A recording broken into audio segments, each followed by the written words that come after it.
ఏదైతే తెలంగాణ రాష్ట్రంలో అత్యధిక జనాభా కలిగిన ముదిరాజులకు ఇలా ప్రభుత్వంలో అత్యున్నత స్థానాన్ని కల్పిస్తూ ఇలా ప్రజాప్రభుత్వంలో రేవంత్ రెడ్డి గారు ఇచ్చిన మాట ప్రకారం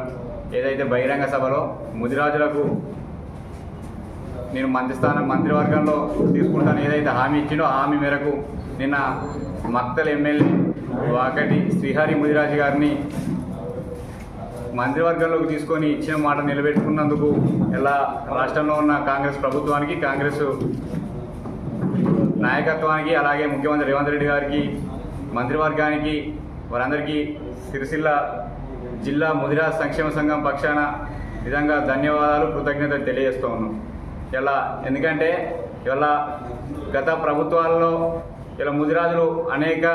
విధాలుగా రాజకీయంగా, సామాజికంగా, ఆర్థికంగా ఇలా వెనుకకు తొక్కిన విధానాన్ని మనం చూసినాం. కానీ ఇలా ప్రజాప్రభుత్వంలో, ఈ కాంగ్రెస్ ప్రభుత్వంలో ఇలా ముదిరాజులను ముందుకు తీసుకొస్తున్న విధానానికి ఇలా యావత్ తెలంగాణలో ఉన్న ముదిరాజ్ సమాజం అంతా ఇవాళ ఈ ప్రభుత్వానికి అండగా ఉంటామన్న మాటను ఇలా సిరిసిల్ల జిల్లా వేదిక నుండి తెలియజేస్తూ ఇవాళ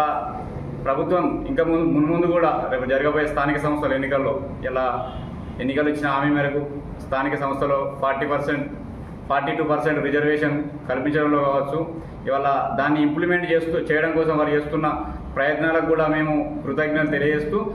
రేపు జరగబోయే స్థానిక సంస్థల ఎన్నికల్లో ఇలా సర్పంచులుగా, ఎంపీటీసీలుగా, జెడ్పీటీసీలుగా, జెడ్పీ చైర్మన్లుగా ఇలా ముదిరాజులకు అత్యధిక స్థానాలు కేటాయిస్తారన్న నమ్మకం కూడా మాకుంది. ఇలా రాబోయే రోజుల్లో మీరు కాంగ్రెస్ ప్రభుత్వం ముదిరాజులకు అత్యున్నత స్థానాలు కల్పించాలని ఆశాభావం వ్యక్తం చేస్తుంది.